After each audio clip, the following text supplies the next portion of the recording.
Hi, today is March 24th, 2023, and here are my poems for the day. The first one is poem number 494 for the year, Another Beautiful Sunset. It's right there around the corner and down the block, but it's optimal at the entrance to the park at 72nd Street. There's a long ramp that you walk down, and on your right is that mess I told you about yesterday, and on your left, if you're there at the right time, you will often see something glorious. In the many months since I've moved here, I've only been moved by it a couple of times. I went out last week one evening, but I missed it. I would have missed it the other day too, but I had to run an errand for the kid, and on my way back, there it was. I experienced it, but I also interrupted the experience to take pictures. Some of the pictures are beautiful, but the experience was transcendent. As people walked by doing their things, I wanted to stop them and say, "Are you seeing this shit? Look at this shit. Take a moment and look at this shit." But I didn't. For one thing, I didn't feel like talking, because being silent made the whole thing more transcendent. But also, I feel like maybe they don't curse as much up here as they do downtown. Poem number 495, Connecticut. Before I lived here, I used to call this area Connecticut. My view of the world from Houston Street was a lot like Saul Steinberg's view of the world from 9th Avenue, except he was looking west while I was looking north. I didn't really think that the Upper West Side was Connecticut, although now that I live up here, a case can be made. It really is tranquil. I hear the birds all the time.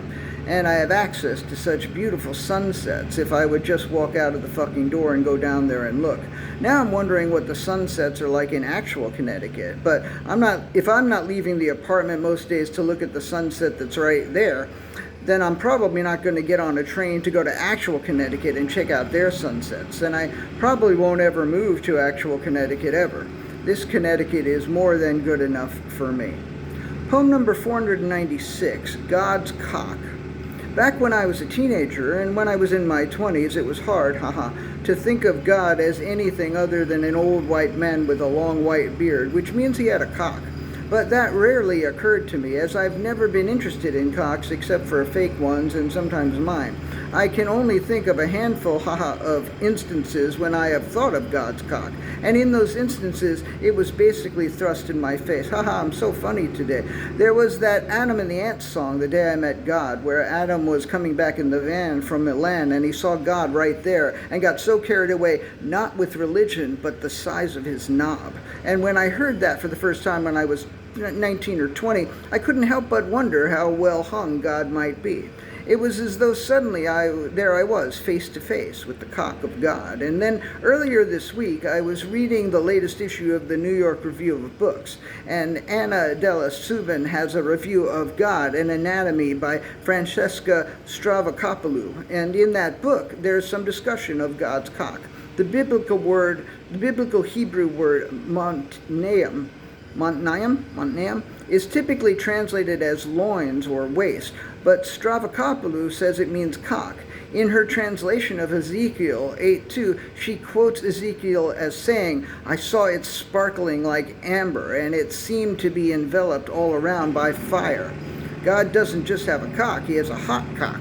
And if Adam Ant is to be believed, it's an enormous hot cock.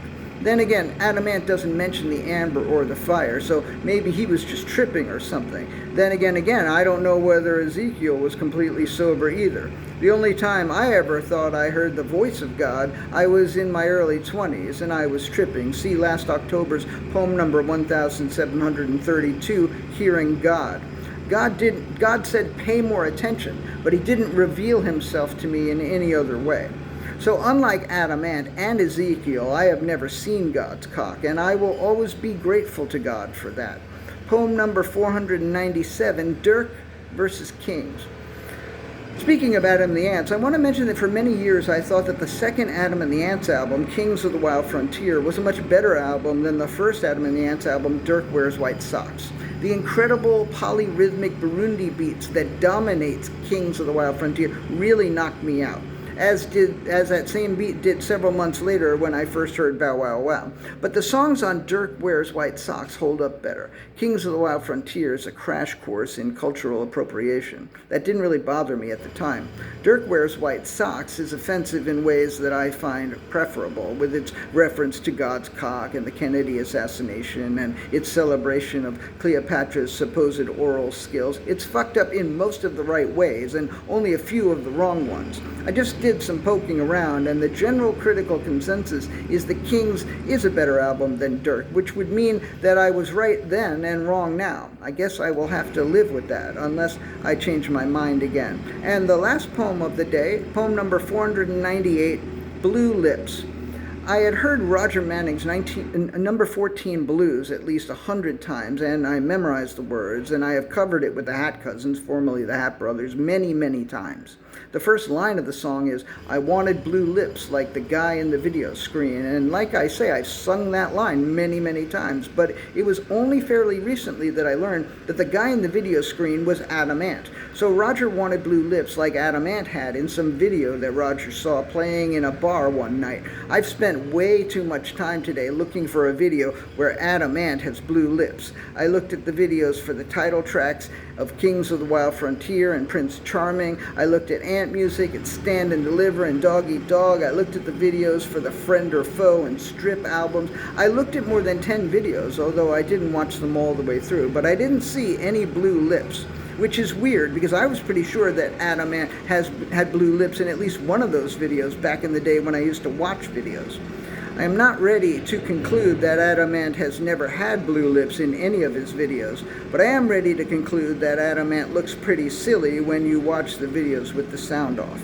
That's it for today. I hope the jackhammers didn't bother you as much as they were bothering me, but I want you to know that I appreciate you very much. I appreciate you. Thank you.